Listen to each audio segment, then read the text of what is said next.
Set 12 is almost here and I took part in a playtest so I can share my first impressions on Magic and Mayhem. Keep in mind that everything shown in this video is still a work in progress. You can expect many changes over the next weeks and the final release at the end of July might look quite different compared to what you're seeing today. That being said, are you tired of encounters? Was the Inkborn aesthetic not your cup of tea? Then I have good news because set 12 is quite different. Here you can find anything from bees, fairies to eldritch horrors, and I'm certain that you will have no problems finding something charming. Let's take a look at what set 12 has to offer.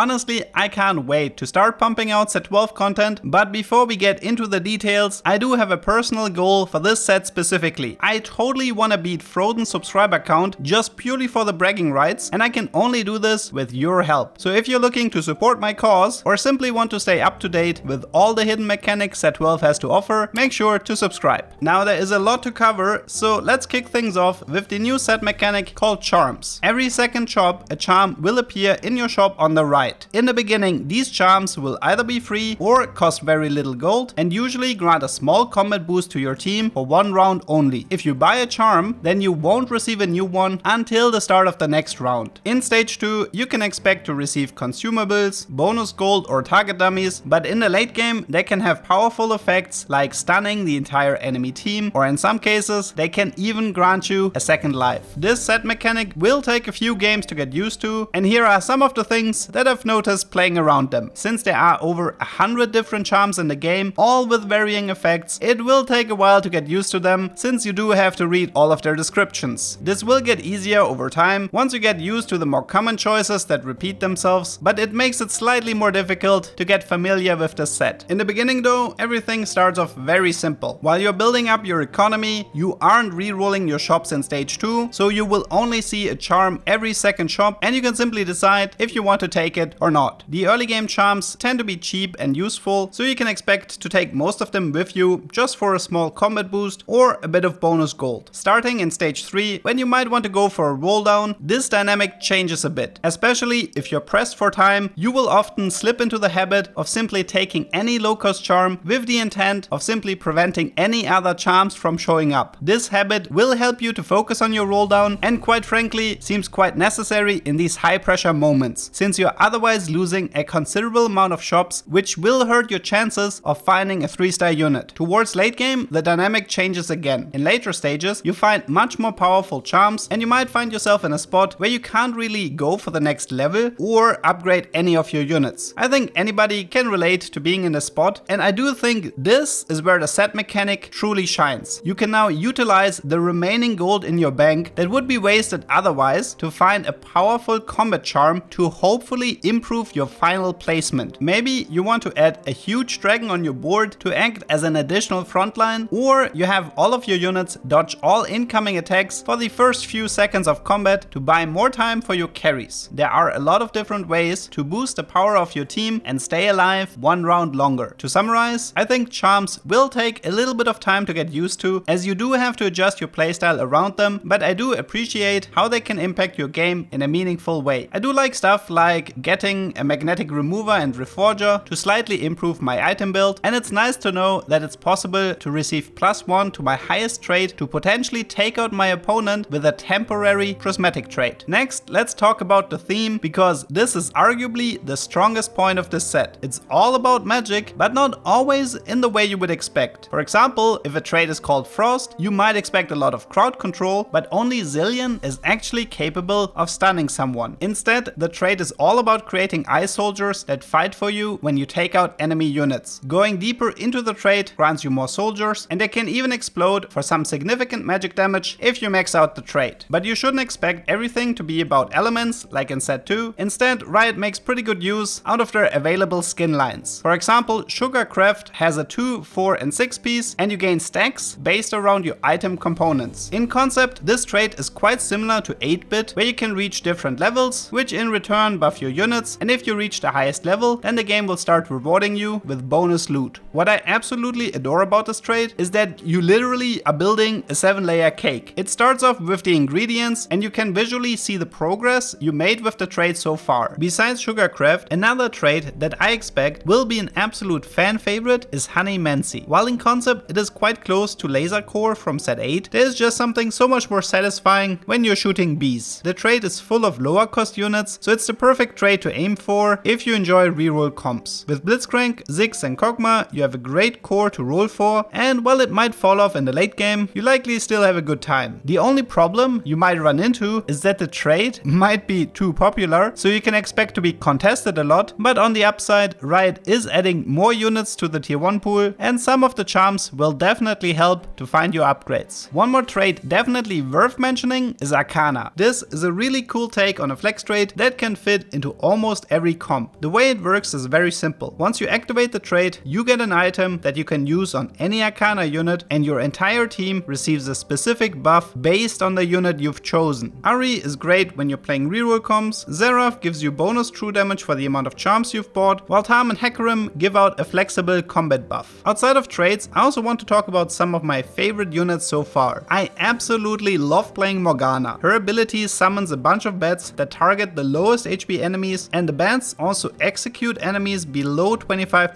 HP. Every time a bat kills a unit, there is a chance a 1-star version of that unit is transported to your bench. In most cases, this simply means you receive some bonus gold, but the way it is implemented looks incredibly satisfying, making Morgana easily one of the coolest units in this set. The other legendaries have a lot going on as well. For example, Smolder will fly around shooting fireballs, which is quite unique since most units are static when dealing damage. It's not really a singed reprint, since Smolder acts more like an ADC cruising in the backline, and it plays around the fantasy of a dragon on the battlefield. Apparently, we are also getting a new unit based around a Legends of Runeterra champion called Nora. She spawns Yuumi when you place her on the board, and you can attach Yuumi to any of your units. Legends of Runeterra is definitely unmatched in regards to its design, and I hope they continue to bring along more ideas from them into TFT. Another aspect I want to highlight for set 12 are the visuals. Not necessarily the ability effects, but more specifically the upcoming arenas. Obviously, the Gacha arena looks amazing as always, but it feels like the last decent arena we had in the Battle Pass was in set 9.5. I feel like I can't be alone in thinking that the last Battle Passes have been absolutely atrocious and made me not want to spend any money on them. The good news here is that the new Battle Pass map looks absolutely stunning, and I will definitely go for it. I swear I'm not being paid by Riot here, but I've been really frustrated by this topic, so I feel like I do have to give them some credit when I feel like they're doing the correct choices. The only thing we're missing right now are some wizard dangos, and I have no idea where Riot is hiding them. Maybe they are intended for the second Battle Pass later into the season, but if I was them, I'd be careful, because you do not want to blue ball the dango cult like this. The last topic I want to touch on are augments. Like always, among the most impactful changes are all of the new augments that are coming with the new set. Only a tiny amount of old augments are staying, so you can expect a lot of variety in your future games. I'd say the most important change regarding augments is that Riot has decided to not include a gacha trait like Fortune, and instead they are introducing gacha augments. For example, you can get the augment Fortune Favors the Bold that effectively works like Fortune in set 11, though the loot table is obviously adjusted since you don't have any unit requirement anymore. You can also try the augment A Golden Quest, which grants you an itemized 2-star 5-cost unit the first time you reach 162 gold. I'd love to show what happens if you fulfill the quest, but sadly math has never been my strong point, so this will have to wait a little bit longer. Hero augments are also making a return. Again, they are mainly focused on making 1 and 2 cost tanks into carries, but this time Riot is also adding a 3-cost hero augment for Wukong. You either love or hate hero augments, augments, but I do appreciate that they add towards comp variety and allow you to fulfill a power fantasy that just wouldn't be possible otherwise. Finally, you can expect a lot more access to some artifacts, which is more than necessary after they inflated the item pool in set 11. Some of them are quite powerful, like getting a suspicious trenchcoat together with an unstable treasure chest. Combine this with a 3 diamond hands and you just set yourself up for one of the most broken combos in the game. Getting 2 specific prismatics is honestly a lot more manageable, especially with the help of some portals, so you can expect to see a lot more crazy combos running around. Overall, set 12 has a lot of things going on. Some of them are good and some of them are bad. It is definitely a continuation of modern TFT, so if you had a good time in set 10 or 11, then you will likely feel right at home. What is your first impression on set 12 so far? Let me know in the comments. I hope you learned something and see you next time.